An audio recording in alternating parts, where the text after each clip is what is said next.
Cash Color Cannabis, a high level of conversation. We are clearly not in Live Hip Hop Daily Studios just yet. We will be back in studios shortly. So the next time y'all do see my face, you'll be seeing me sitting behind my desk in my studio. But right now, you're seeing me sitting in my house. And I'm luckily to be able to have a conversation with a great ganjapreneur, an awesome person all around, Reese Benton. Reese, how you doing today?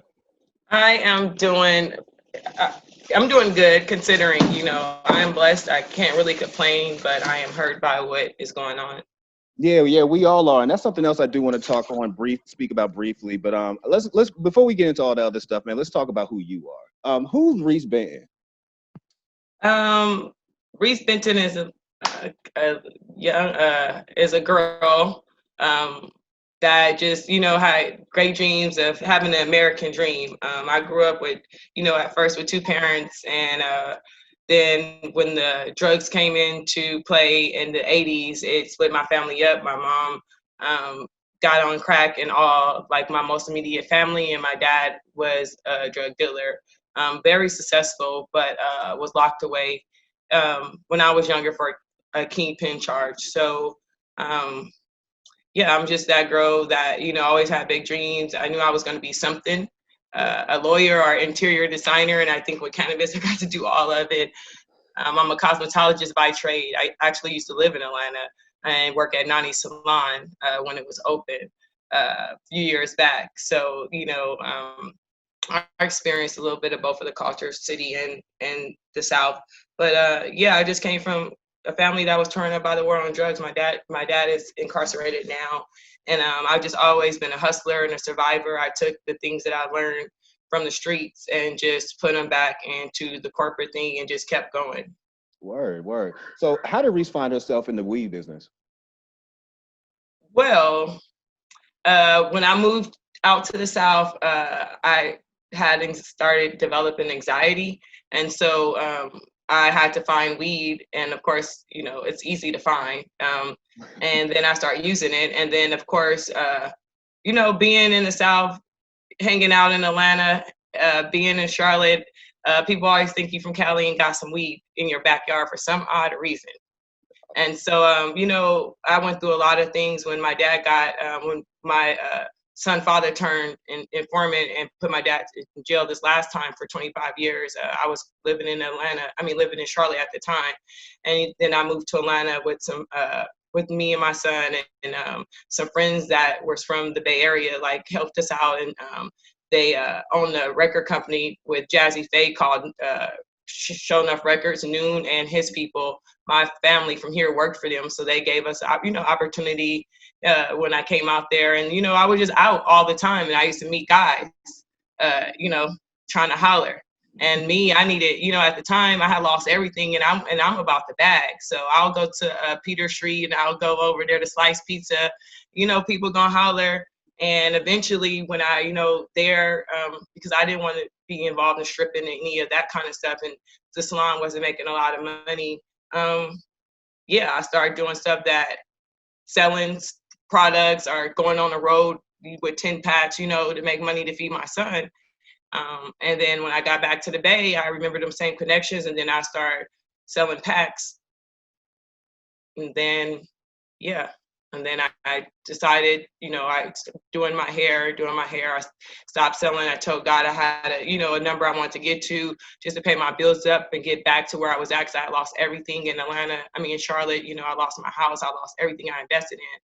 And when I got to that number, I stopped doing it illegally, and started dating this guy who owned a few dispensaries. And yeah, and we broke up, and I opened my own, basically. Yo, your life is a movie. That's what's up. It's a real movie, for real. Yo, it's crazy. I used to live in Charlotte. When did you live in Charlotte? I moved there in 2006. Get out of here. I went to Paul Mitchell in Gastonia, and then I worked at Aveda. Nah, I don't know how I didn't bump into you. I went to John C. Smith. I was in Charlotte for 2000 and 2010. Oh, my friends here right now visit from Charlotte. One of my other best friends, she owns a spa called Urban Skin Solutions. Really? Urban Skin RX. Eva Pigford is the face, and a couple of other celebrities. Yeah, so yeah, I used to live there during that time. That's what's so up. We go back, and then the other one's in here. She's from Charlotte. Leisha, what school you went to? Providence. Good to Providence. That's crazy. I used to live across the street from Providence, actually. One point. That's crazy. That's crazy. Matter of fact, I had one of my best weed moments happen across the street at Providence. This white kid sold me some weed at the gas station, and when I say he asked me what I wanted, I was like, I don't know what you got. My boy opened up a backpack full of weed in the store, and I was like, yo, white people move so much differently than black people. Yeah, they don't care because they ain't gonna get in trouble. Nah. Like in Charlotte, literally before, like I didn't sell weed in Charlotte. When I went to Atlanta, I started doing things like, making road trips and getting paid to be a runner at the time. Yeah, I started off as a damn runner, but you know what? I started off with ounces and I went to pounds. I'm never gonna stay at the same thing, and that's what people do. And I'm never gonna go there. Like, you know what I'm saying? You got to start out. You got to elevate. Got to start slow to go up in anything that you do. You know what I'm saying? And that's what people don't understand. You're not sitting there to stay at that same position all the time. And in the black community, when people out there selling weed or selling dope, they sitting there getting to the bag, but then they don't know when to stop, because the high they get from being the man or being that person. I want to be the boss and be alive. You know what I'm saying? And put that money and invest that and have that bag in some way different. I seen my daddy go to jail. I used to fucking mess with somebody from BMF. You know what I'm saying? I don't want to be a part of that. I'm tired of police kicking in my doors and wondering when somebody gonna come take my shit again. I've lived that as a kid, guns in your face, DEA, dad all over the paper. I had to make a change. That's what's up. All right, so the Reese Benton movie gonna be lit when it do come out. Yeah, the Reese movie is gonna be lit. So you started off, saying on the black market, and you ended up on the retail side. Speak to us about how Posh Collective started off, because if I wasn't mistaken, I think I've been following you on Instagram for a while. Did it start off as a delivery service? Delivery, yes. So in 2016, late 2016, I started a delivery service. It was no legal way. I contacted the city. They told me I would be selling weed illegal. I tried to go through the real things, and they were like, "Oh, you're gonna be." I said, "Okay, well, let's leave it at that. I'm not calling back up there." And I got my seller's permit, and I did everything like you're supposed to do as a real business. And I started my business. I already knew where to get weed from. Yes. That was the easy part. Like, that you got the plug, you can, you know what I'm saying? You got money or you got a plug. I mean, that was a no brainer. I was able to get the best shit, and so, we had strains that the Green Door, and the Green Door was very popular back then. And so we had some of the same strains they had that no one can get. And so that kind of like put us there, and we got on weed maps. And then, the legal market came. We shut down a few times in between. It was a new business for me. I was learning. I was self-teaching. But like, I kept being motivated by people that thought it wasn't going to happen. And then the legal market came, and they asked me to be a part of this equity, to help write this equity program with a couple of other people. And I was like, okay, all right, whatever, and then it was focused around, later on the war on drugs and stuff. And I started learning just a lot of things that I didn't know. Like, I started this game 2 years ago, and I'm going to tell you, it's a lot of words that I didn't know. It's a lot of things that I didn't know as being a Black person in the community, even though I was, in a poverty situation. It's just, I learned to stand up. I learned the days when people go fight for their city. Where do we go for things like that? Because we're not taught those things. I learned how to go and talk to the city hall and how to get things changed. I learned a lot of things late on, because the way we're set up, we're just set up to survive in our communities. We're not set up to educate or to go out there and, do other things, because we're so busy surviving that we don't have time to go to the court. We can't take a day off, because we take a day off, then that money, we need that money to feed the family, so we can be involved in community things. Not only that, we're not taught that as we grow up to go to and stand up for ourselves. We always taught that we are going to be less than. That's what was always taught by our families. Like, you'll never be like them, but you can do something, that, and that's part of the problem. Yeah. Like I said, I've been following you on Instagram for a while, so I kind of watched your journey for a minute. By the time you did get your license, I was rooting for you. I was like, finally, because I know they done took it on her Instagram pages. She been out here hustling. Oh gosh. For a minute, man. Like, it took a minute to see this happen. Talk to us about the whole process of getting a license out in San Francisco, and what were some of the obstacles that you did face while you were going through that? Well, the thing is, like, when I got my delivery license, it was a little bit easier. I mean, I helped write the equity. I found the the space, like they said, by the 31st. I did everything the right way, and they didn't have regulations like they do now. When it first, in 2018, when it went to legal market, you just needed a space. You didn't have to get all this stuff. And so when I got my delivery license, it was way easier than it is to get this retail license. And it's a lot. You have to find a space. You have to pay for the space until you go through all these processes, and it can take over 2 years. So you're responsible for the rent, even unless the landlord is nice enough to give you free rent.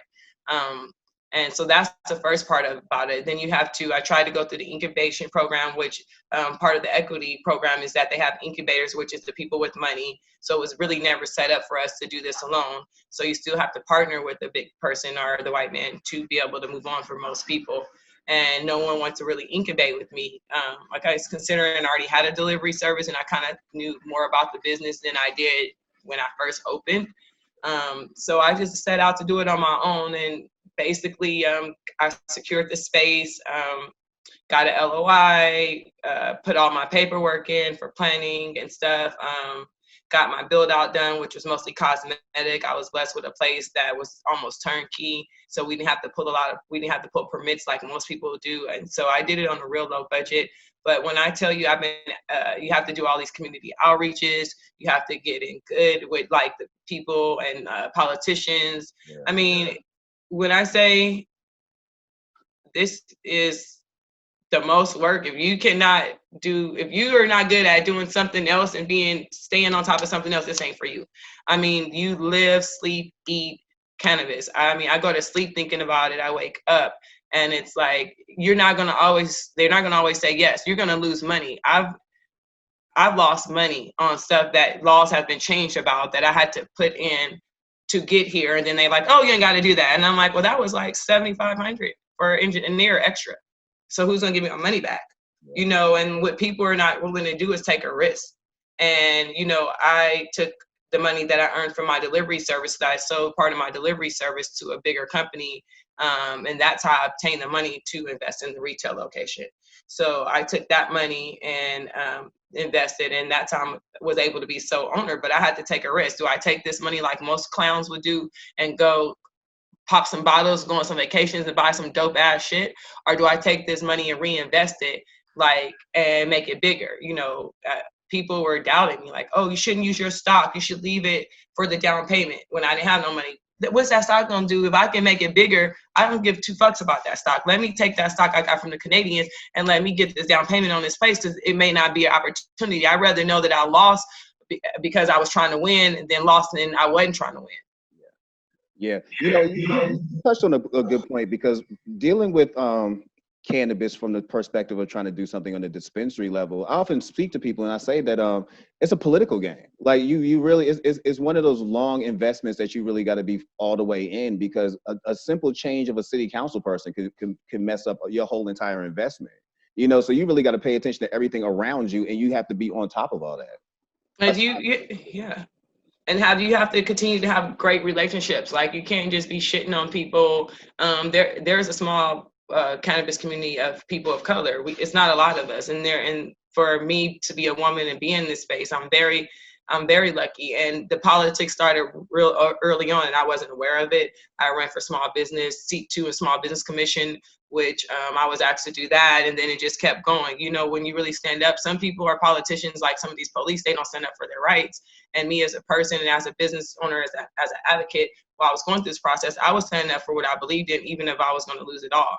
And they respected that later on, you know, and they take me serious, and they know that when I'm talking, that what I'm saying is serious, and that I'm going to make the best decisions for me and for the community, not just for, you know, just looking at what works for me, but what works for us all. Yeah, you're in a really cutthroat market when it comes to cannabis as well. What's it like trying to survive such a competitive market, being a woman of color?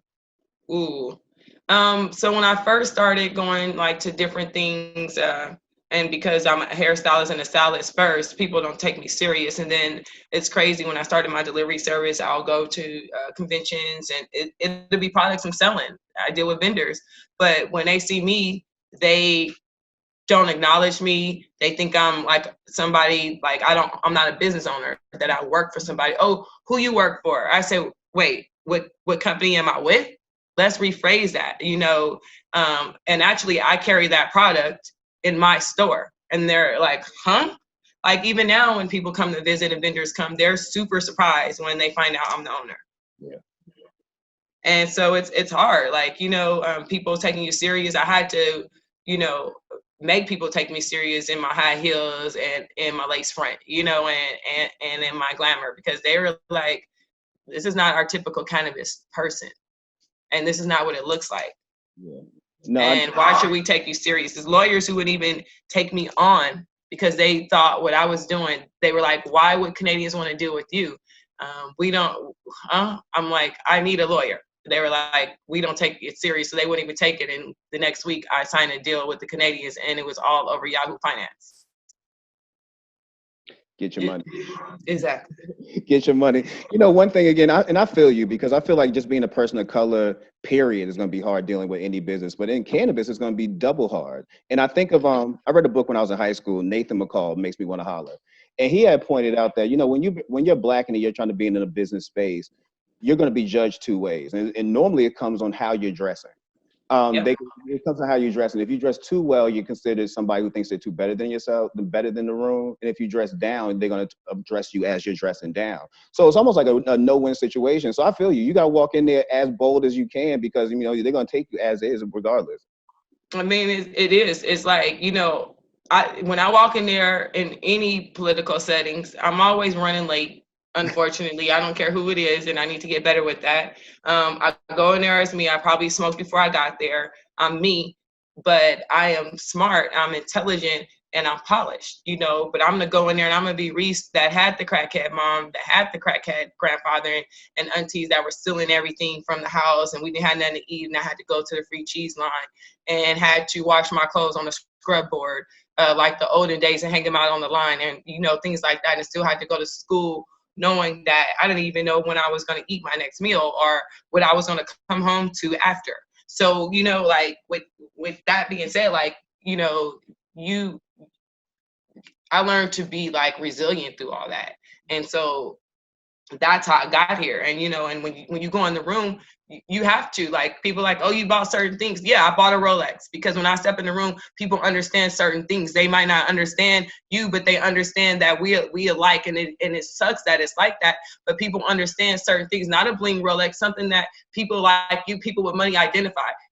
We can't dress like them. White people can go out every day and flip flops and shorts, and they gonna perceive like everything's good. If a Black person go out not put together, even their hair comb, they gonna think that we're nothing. Yeah. Like even in things that as small as that. So we have to look the part. You have to look the part all the time, because people are not going to take you serious if you're not looking the part, especially when you're playing with people with this big money. It's not little money. These are people that's investing in cannabis, has invested in spirits. These are billion-dollar companies. They see a little Black girl from the hood, but at first, and then when I get there, they're like, you running circles around us. I've been told that by the owners of Leafly, and different people when I've had meetings with them. But I just think you got to stay confident and stay true to yourself when you're, participating in this cannabis industry, and try to have connections. That, I reach out to certain people. I'm not going to say no names, but certain people act like they want to connect with people, but people are so scared of you elevating before them and giving you the spotlight that they really don't want to work with you. They want to work with people that think they can keep under them. And I don't care if people go here or there, we all gonna get the bag. And I'd rather for my people to get the bag than other people to get the bag. But some people will lose some money just so because they don't want that other person to get it. Yeah, true, man. The cannabis industry has been dealing with two different epidemics recently. One is COVID, the other is racism. Let's tackle COVID first. COVID basically shut down things, across the country, not just in cannabis. How did you try to, how were you dealing with the COVID situation as you were trying to get your business launched and trying to stay prepared? Like, how were you able to maintain? Well, our delivery service had been shut down for a minute, actually. And so then when COVID came, it's like, and it's essential business, it's time to get on it and just make it as clean as possible. I used to work in public health, so we just want to make sure we're sterilizing, the cell phones, wearing gloves, just making it safe, wearing masks for everybody. So we just, when we was deemed essential business after having to shut down, that was big for the cannabis market. I don't know if people understand how big for the cannabis market to be deemed essential is for us. That means that we're moving along. For us to be a part of the CARES Act, that means we're moving along. We're doing a lot in a little bit of time, and we thought it was going to take a little longer. So for me, when they let us be able to deliver to people, to see that people, the real cannabis users came out, the closet smokers came out thin, and the lines were long, and they knew we needed our medicine. The people that act like they don't smoke, that are politicians or whoever they are, made some phone calls. You know what I'm saying? Because where are they going to get it from? They're not going to the block, and the block is closed, you know? And so, so that was big for me. It was big for a lot of people. We felt like we were moving in the right direction of, state, United States federal legalization nationwide, because a lot of nations are already doing it. So we feel like, the United States with the federal legalization is coming, because every month, because of this, we're getting something new. And with COVID, if they don't include cannabis, the cities are not going to be able to maintain the business taxes. More than 50 to 70% of San Francisco businesses are not coming back. And so without cannabis, how are we going to rebuild, the country and rebuild the United States? Good point. Good point. The second thing I wanted to talk on was the second epidemic I feel has been kind of paralyzing the cannabis industry this year is racism.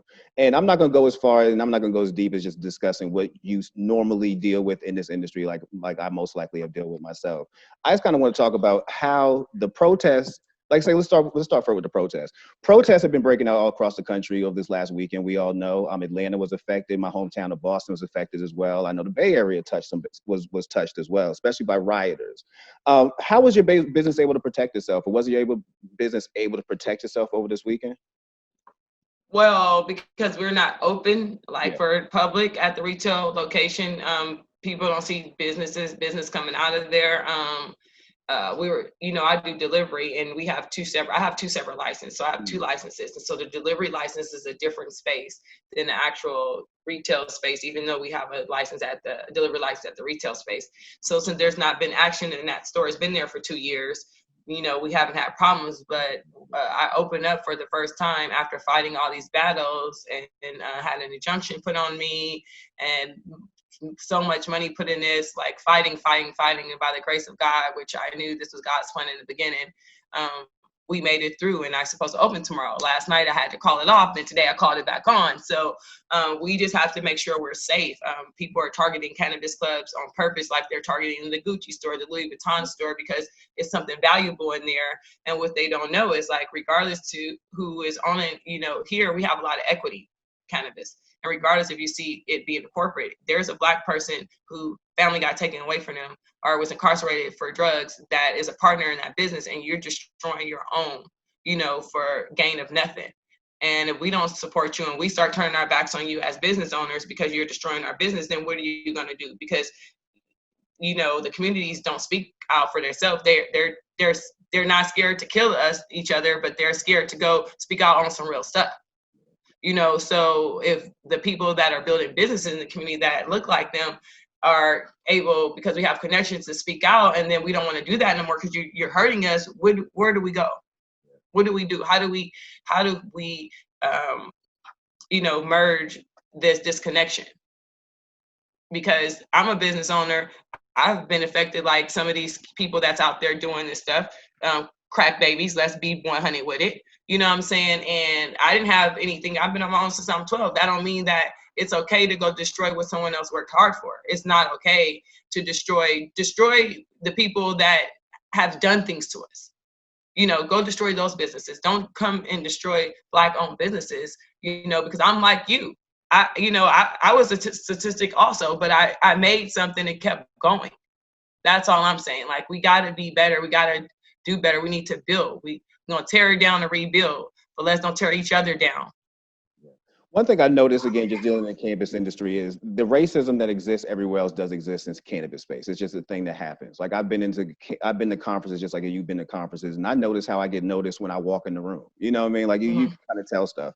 But I feel like right now is a space where some brands have a chance to change that, change their persona, change their image just by simply speaking out about what's going on. And I have yet to see that happen from a lot of brands. I'm very disappointed, especially when it comes to cannabis.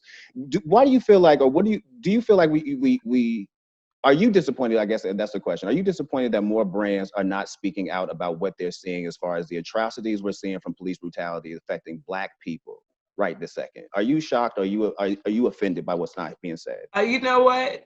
That's a great question because I didn't even notice that. I've seen Nordstrom's, I've seen Netflix, I've seen all these big companies speak out.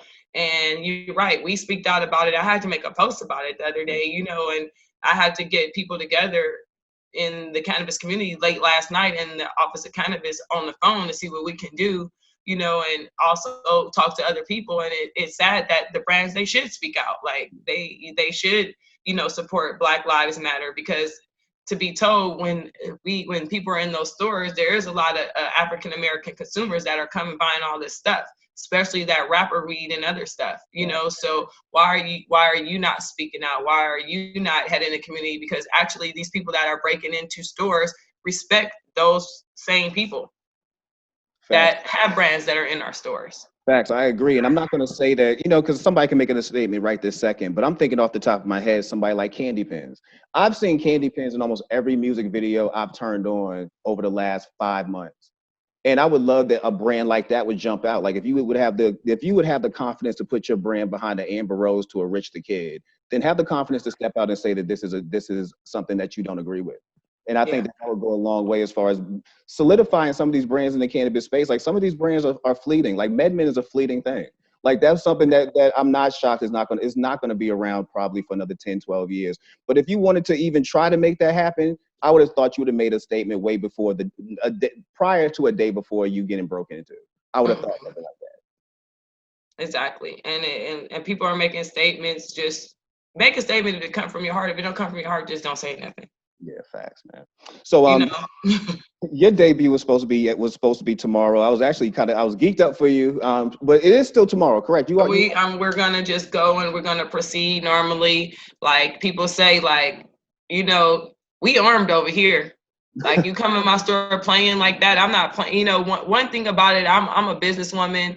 And I've changed a lot. I always say I'm looking for a corporate thug.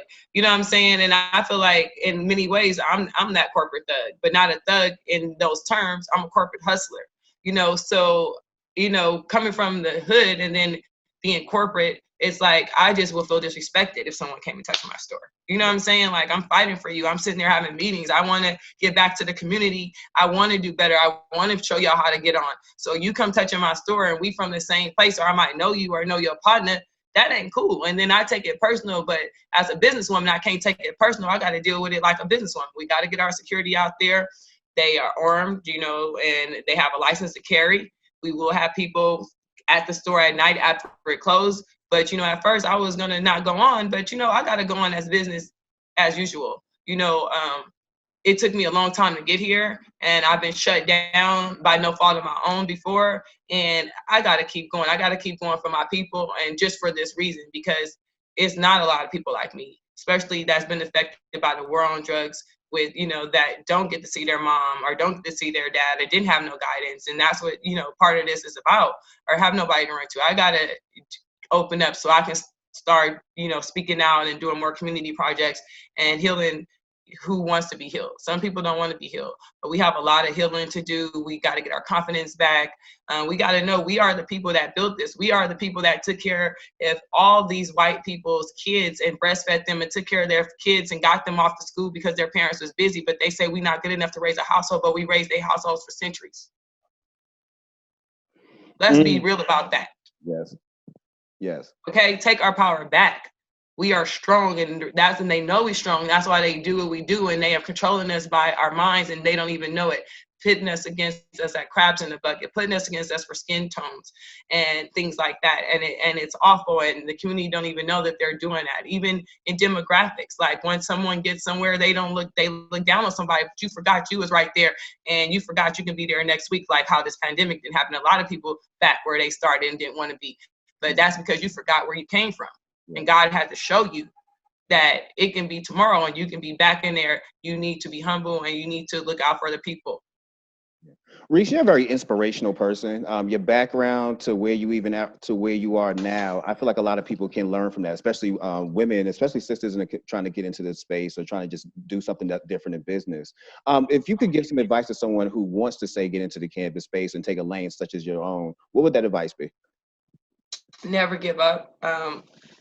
And study and go to Google, go to every event. People be like, you at every event. I am networking. Your network is your net worth. So now, people know me. Now they see me. They're familiar with me. Oh, I've seen you at this. Or it's things now where I go to events. I don't remember meeting people and like, we met, we talked. Now it's the other way around. But at first, it was that. I think you keep networking. Don't give up. I started my delivery service with 16 grand. I was doing 3 jobs at that time. Postmates, styling on demand, and doing my delivery service when I started. You know what I'm saying? I'll turn the Postmates on in between my deliveries, get that cash, and go do my delivery. You know what I'm saying? You got to want it. You got to be a hustler. You got to believe in what your dream is. And if you start doubting it, the universe gonna doubt it. But if you fully believe in it, manifest. Everything that I wanted, I manifest. Even my pastor said that. He said, everything you talked about with this, you manifested. I did. Did I think I was gonna be so owner? No, but I have an article almost 2 years ago that said I was going to be a sole owner and that CBD was going to be real hot, and look where it's at now. You have to manifest, you have to keep going. Like I said, my delivery shut down like 4 times, one time in 1 year because of products, because of things. But you know what? I was like, I'm going to keep doing this. I'm going to keep doing this. And, I built a client base that's posh, like a Louis Vuitton. We call ourselves the Nordstrom of Cannabis. And it's because I believed in a brand. And now those are the kind of customers. We have athletes for customers. We have legendary people that I can't tell their business that come to us that you guys watch on TV on Sundays and would love to get an autograph from. Like, we have patients that believe in us and they're all posh, so you create a brand what you want. And I'm happy to create this brand because it's like, we have to change the look on things. People always look at us, and look like, and it doesn't look upscale. I want to make something upscale, especially with the way cannabis is perceived and that it's dirty and that all we do is get high to get on videos. And that's what they see when they see Black people. And because rappers glamorize it that way, it makes it hard for us to get that thought out of people's head of what cannabis really is and how it heals. These rappers are using it because it makes them be able to be creative. It makes them to get over the PTSD from like the community and the police and things like that, but all they see is us on videos. I just want to say, just don't give up, keep going. Get with your other local people. Don't think about crabs in a bucket. Get with the other local people that are doing this and make it happen together. Go to your local politician's office. They don't have an equity program, put one in place. Me and a business partner just put in they didn't have an equity program. They want one. Guess what we did? Put a letter together and sent it to their city council and their mayor and everything. You want equity? We know how to do it. Give us a chance and give us a space, and we'll help you with your equity. Create these things. Yeah. What are you listening to right now? LilBaby. Really? You got the whole album? That's what you rocking? So yeah, it's crazy. People be like, they ask me, I'm like, you know what I'm saying? Like, it's a lot of like when I was first starting my business last year, it was Cardi B, you know what I'm saying? Because people were so against her and she did nothing to people and she just like invested in herself and people just was just mad for no reason. And I got people that be mad for no reason and I'm just in my own lane doing my own thing and I don't have no hard feelings against anybody, you know what I'm saying? But now this year is LilBaby because LilBaby album, my turn, it's my turn. I got something to prove, you know what I'm saying? I'm solid, like everything that he's saying and every title he has, how did it happen? I can't explain the whole shit. Like I get up and that's what I listen to, like literally, you know what I'm saying? Like he tell me like I came from Section 8 to being great, basically is what he's saying, you know what I'm saying? And I feel it because I've been on housing, I'm on BMR. I did all this with being on low income programs. So I'm gonna keep it 100, but I knew I needed to use that as a stepping stone and not just a project like they made it projects for the projects that we are. You know what I'm saying? And LilBaby keep me going every day. I gotta listen to LilBaby because he make me want to get the bag. And like he said, I put a million in business to make it work for me. You know what I'm saying? I can't do that stuff. I don't know about no murder. I know about murder beats, shit like that. He's trying to tell people we ain't trying to be there. We trying to be here. Yeah. You know what I'm saying? I'm like nothing like you niggas. I can get a bag overnight. You know what I'm saying? That's real talk, and I'm a woman. Let's get out there, listen, be motivated by the stuff you listening to. That young brother is motivating me, even in his things. He said he'll get a $5 million check and still hustle. That's me. I'll have some money right here, and I'm still gonna hustle like I didn't have shit. I'm gonna hustle like I'm hungry every time. Meek Mill say that. I'm gonna hustle like I still ain't got it, because I never want to be back there. And people get comfortable. They get a couple of dollars, they get comfortable. Can't get comfortable. Nah, that's a fact, man. Plus, baby, a cool dude. I ran into him at the gas station a couple of months ago. He was in there buying all the backwoods early in the morning. Cool ass nigga, man. Early in the morning, because you gotta start off manifesting. Like, honestly, I start off with my tea and a blunt. That's how I start my day. It'd be by 3 o'clock in the day. I done business meeting, BIMO, all Zooms, all kind of stuff. Ain't ate, but I didn't smoke. I didn't thought about some more ideas. I didn't handle my business, which is not healthy, but that keeps me going. That keeps me going. Like, I gotta smoke and get creative and keep pushing, because every day, especially in this cannabis shit, it's something. It's crazy. We can't get any loans. You know, I had to sit there and say, do I invest this money into a house that I always dreamed of, or do I invest into the business that I'm not sure is gonna make it? Yeah. You know, and so to see that we made it, and now I can eventually buy whatever the fuck house I want, you know, that's a dream. But we gotta believe in ourselves and believe in the Lord. And I think a lot of people say they believe in God, but they don't. They if you were, you wouldn't be, you know, we wouldn't be doing certain things as far as like, you know, we don't pray right. We pray, we beg. That's the way our Black community told us, God, oh, please help me. No, not God. I know you're going to help me. I know this is going to turn around. I know you got this for me. I know you want me to be abundantly. I know you want me to have this husband. I know you want me to have this millions, because that's what you said. You didn't want your kids to have scraps. And people don't think like that. They think like, oh, he's never going to do it. Yeah, because you don't have faith that he is, and that he's the person that he said he's going to do. Have a little bit more faith in yourself and watch shit happen. Things happen in my life. It ain't nothing but the grace of the Lord. And I know that when I got my first space, and I'm in with this one that I got now, I was so frustrated because I was looking for cannabis spaces with people with millions. And the rent is high as hell in San Francisco. People are paying 6 figures on some spaces in San Francisco. Okay. And I said, God, I can't do it no more. I'm going to leave it to you. I got a call from these people where I got my space at, out of nowhere. Call World Banker. Do you still want to rent a cannabis? I emailed so many people. I'm like, yeah. They said, we got a space that you might want to do your business. You want to come look at it? Sure. 2,020 square feet. These owners, I did not meet them until like 6 months after. They gave me free rent on an LOI. I had to beg them. They gave it to me with fucked up credit. Literally, this was meant to happen. When God has something for you, he would see it all the way through. It's going to be some obstacles, there's going to be some bumps in the road, but he never said life was going to be perfect. But he got to make sure you're ready for the journey he got for you. If you can't fight the good fight, then he don't want to give it to you that easy. And I think, you know, the journey was mine. He had it made. Cannabis, I'm like, where did this shit come from? I'm a hairstylist, I'm a stylist, I like to smoke. So this is kind of like, this is what he had, because he know I can be a voice. And he put me in a position to be a voice, if nothing else. And then that's why I think I'm here. It's not about the money. It's about being a voice and helping. That's what's up. And you definitely are an inspiration. I got called Nipsey Hussle recently, but really you're like Nipsey Hussle. You're like a Nipsey of cannabis to me. You definitely are motivation through your hustle.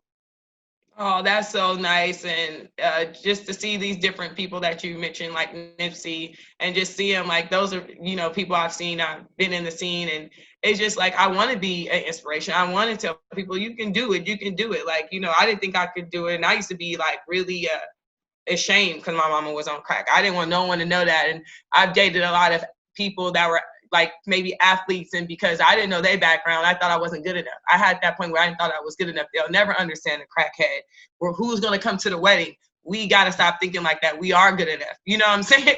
I mean, it's funny, but I used to really put myself down on this lower level because of where I came from. And I had to detach myself. That is my mother. That's my father. That's my family, but that's not me. You know, I have to make a change because I have a son that's watching. I don't want him to ever go through the things I went through unless he made a decision to do these things. You know, I had to be strong. Like, no, I can't be like that. I was here to be greater. And I'm glad God chose me for the journey. At first, I hated my life. being in a crack house. I hated it. I was like, why'd you even put me here with this family? Which I know probably a lot of kids that are in horrible situations say the same thing. You look over there, you see the white family. Oh, they look so happy. There's Karen and Joe, but really everybody got problems. People just have different levels of problems. We think the white people don't have problems. They do have problems. They just are different problems than Black people have. We all have problems, and nobody's household is perfect. And we got to start loving ourselves and loving each other to be able to, get it back. We used to have communities. We used to own houses in Long Beach. We used to have things, and and what the white people do is they'll take their businesses out of our communities so we can struggle, and we don't want that to happen again. Yeah. Where are we gonna see Reese Benton in 10 years? Oh, I might be the president. I said in 2034, maybe I'll run for president.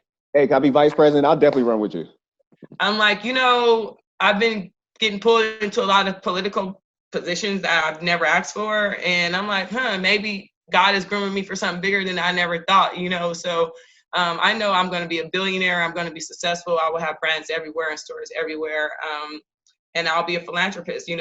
Reese Benton's going to make a change. I'm into fashion. So we have a apparel line that's coming out. So we're going to be like the woman brand of cookies, but a woman there's nothing like Cookies. Berner's made a big name for himself, and he's the big face of that brand.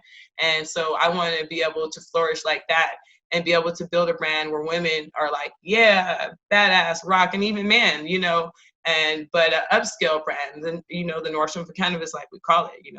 I know I'm gonna be a billionaire. Like, I have no doubts about it. That's what's up. Write that down, because we're gonna be borrowing money from Reese in about 10 years. I'm gonna be giving money away then. That's what's up. Hey, I appreciate your time. You really inspired me today in a whole lot of ways. I'm definitely love the fact that you was able to share your story with us and all of our audience today. And I hope that more people walk away as motivated as I was today. Oh, thank you for us finally getting on this interview and stuff, and for you supporting me. And I gotta stand up and show our people that we can do it. Like, I'm the first woman that's sole owner.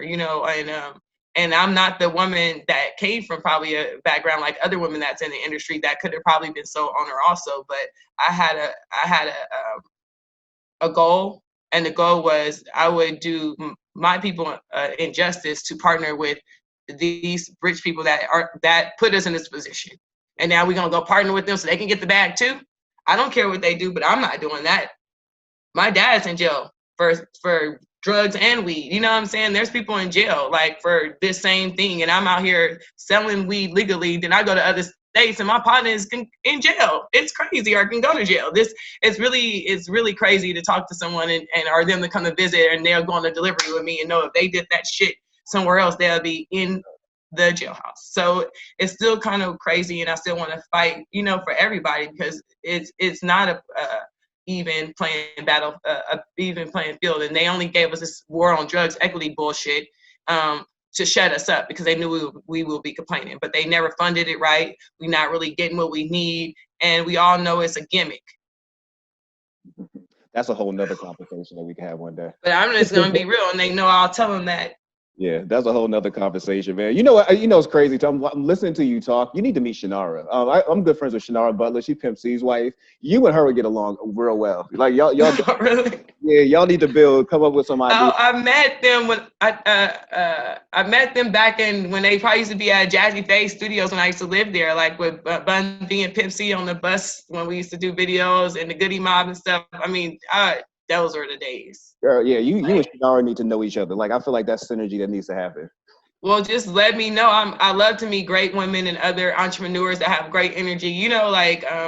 That's what I'm about. People assume things when they look at me. They don't even think I had a hard life, and then they like, oh, you didn't come from what we think. Yeah, you clowns. You can't just judge people by how they look. Because you especially not from California. You just never know. Like, we got some Asians that will whoop you up. We're just different. You just cannot judge people. We just, by what they look. I look like this, but I'm damaged, like a lot of us, and I'm healing. You know what I'm saying? And this is making me heal, and being able to tell my story is making me heal, because I've had people that are lawyers that are like, oh, I didn't want to tell my story because I'm so embarrassed. you are a lawyer in front of all these people. You know how many like work for, homeless prenatal, which every day is dealing with people that don't have it together. You know, if you told them your story, what that can do for them, so we have to have people that are not afraid to tell their story and to, I'm not ashamed. I used to, because it was shameful. I thought, I'm not ashamed because I'm not that person. I'm never going to be on crack. I'm never going to do those things. I use that fuel to be better stories and tell people where we come from or what we've been through and be transparent, which I am, that we can heal other people and other people are inspired to do better and to do things. Yeah. Reese, I had a great time with you today. I really appreciate your time. Congratulations on the launch and good luck tomorrow. All right. Thank you. I can't wait till you come and see it. Facts. I'm going to come out there. Hopefully we get you in Atlanta soon. You know Ebony Knight, right? Yes. Yeah, I met her a long time ago. Bought her some CBD a long time ago to Atlanta, okay? She come out here and she probably, come by and see it. But yeah, you need to come out and visit when we really open and, we'll hook you up and a whole bunch of stuff. Let you, come on over. Word. All right, that's what's up. I'm going to hold you to that. I appreciate your time today. Thank you. Have a good day. You too. Bye.